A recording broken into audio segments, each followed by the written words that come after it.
Okay, so like I said, we'll go over kind of the origin of modern Middle Eastern-based terrorism, and then we'll talk about kind of some examples of it. And we just looked at some responses to the do now, so away we go.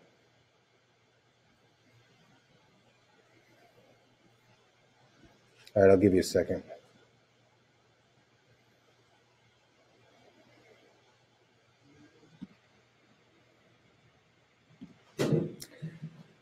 So when my kids were young, my kids are older now. They're like 14, I think, 13? 13 and 10.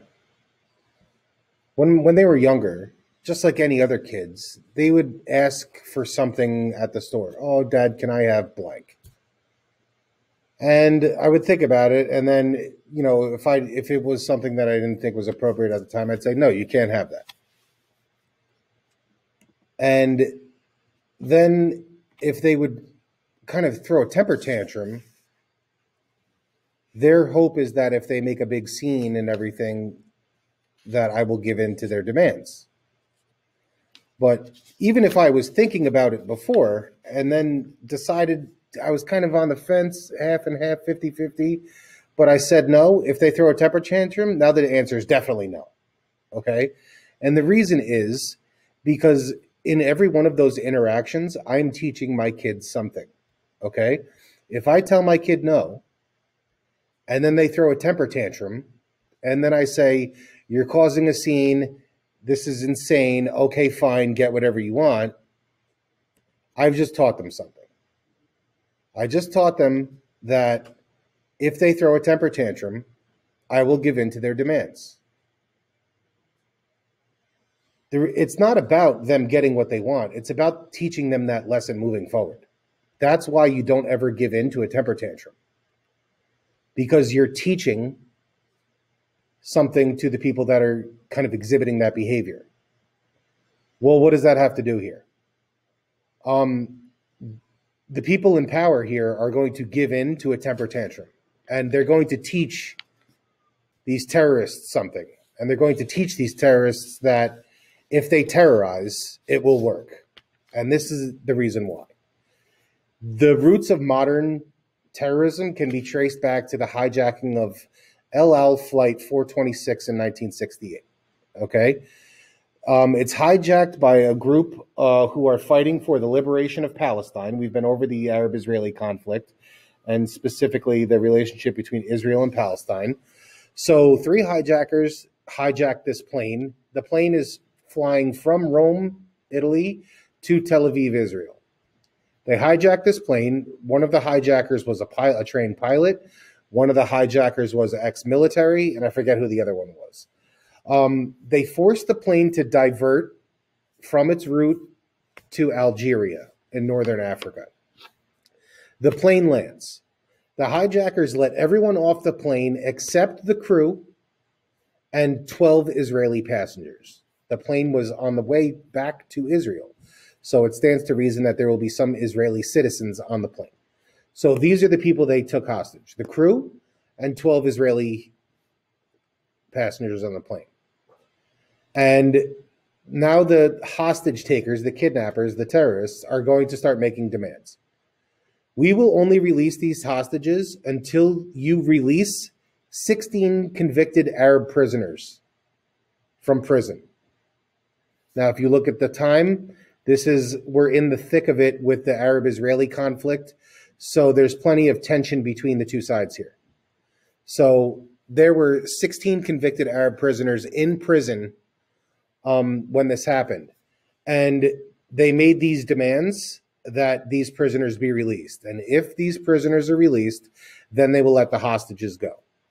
So the prisons that were holding and the governments that were holding these Arab prisoners in their prisons, they gave in to the demands of the hostages and they let those Arab prisoners out.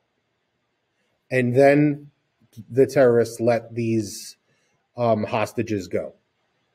But the moral of the story is that they taught these terrorists a lesson. They taught them that terrorism works. If you do something like this, people will give in to your demands and you will be able to achieve your goals.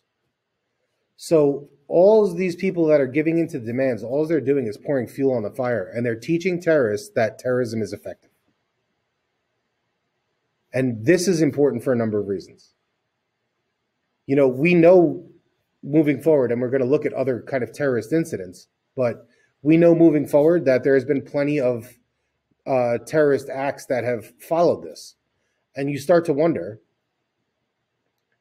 how many of them would happen if this incident went differently? If they didn't give in to the demands and they didn't release those Arab prisoners, would all these terrorists still take the same actions that they take? Because they never would have been taught that terrorism works. But this first incident taught a lot of terrorist groups that terrorism is an effective strategy.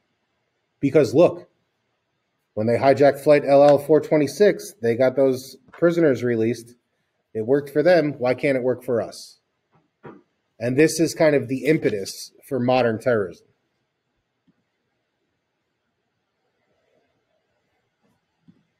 I'll give you a second.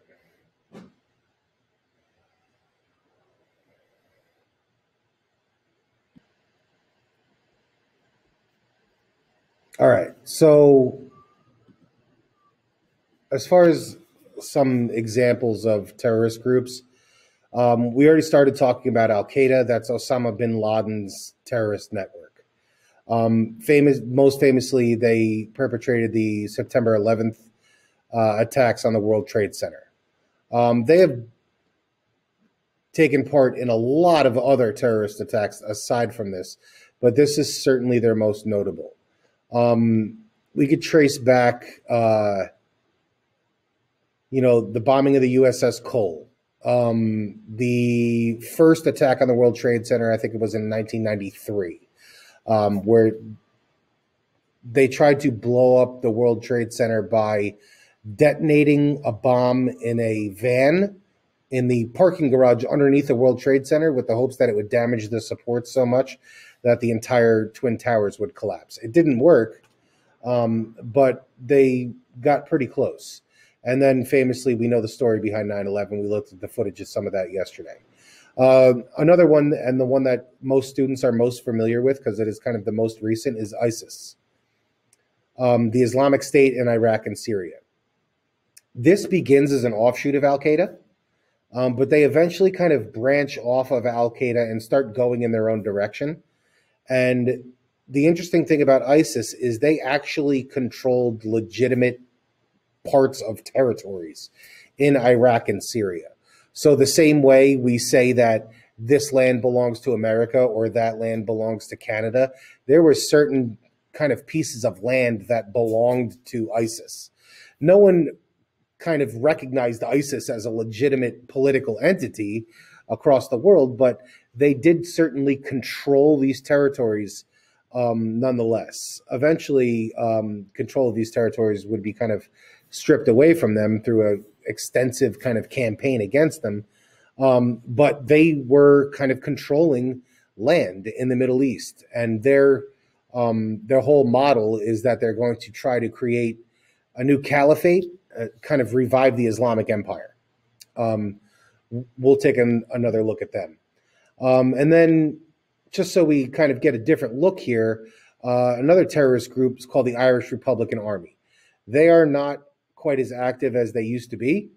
In anywhere between the 60s and the 90s, up until the 90s, the Irish Republican Army was an active kind of terrorist group in Northern Ireland. And their main problem, their whole deal was kind of, they were in response to England's control of Northern Ireland. Northern Ireland, part of the United Kingdom, but kind of culturally, those people are really Irish. So it's a nationalism issue. It's also a religious issue. Ireland, for the most part, is Catholic, and England, for the most part, is Protestant. So there is a kind of religious bent with this particular issue. And the Provisional Irish Republican Army is their militant wing. And they have done all kinds of things in the past to try to put pressure on England to kind of relinquish control of Northern Ireland back to Ireland so that they could kind of unify. They attribute somewhere in the neighborhood of 1,800 deaths directly to the IRA. There's been close ties to linking the IRA to like organized crime in America as far as arms dealing and things like that and finance. So it's certainly a terrorist organization that kind of does terrorist organization things in order to procure supplies and support, both financial and otherwise. So these are all kind of the different things, that we're going to end up taking a look at. So today, what we're going to do is you're going to start with Al-Qaeda. Now, I know yesterday we looked at a kind of video clip of bin Laden that talked about kind of his rise and his role in the Soviet-Afghan war, his role in Saudi Arabia, and then kind of going into Afghanistan. So what you're going to look at today, and this is kind of a unique video clip that you guys have a chance to check out, in 1997, so this is 4 years before 9/11, in 1997, reporters from CNN actually interviewed bin Laden on television. They had to jump through a bunch of hoops and do a bunch of things in order to kind of get to where he was. They were taken in secret to certain places and, led up certain roads in the back of a van, and they couldn't tell where they were and they didn't know. And they had to get searched for electronic devices and things like that. Because at the time, bin Laden was an internationally wanted terrorist. But CNN reporters got access to him and interviewed him live, or not live, and they taped an interview with him that ended up airing on CNN. And you will hear in this video clip directly from bin Laden about what his motives are, what his complaints are, and why his group is doing the things that they're doing. So for today, your assignment is an Ed puzzle that's built around that video. So right now on your classwork tab, that video should be available to you. So make sure you answer in complete sentences. And that's that. So right now it's 1:10. Let's come back at 1:25. That should give you enough time to complete the Ed puzzle. We'll come back at 1:25 and we will wrap up kind of the Al-Qaeda piece, and then we will move on. We will talk about next steps for next week. So I'll leave the meet link open as always for anyone that has questions or needs help. But other than that, you guys are welcome to go ahead and get started, and I will see you back here again at 1:25. All right, see you then.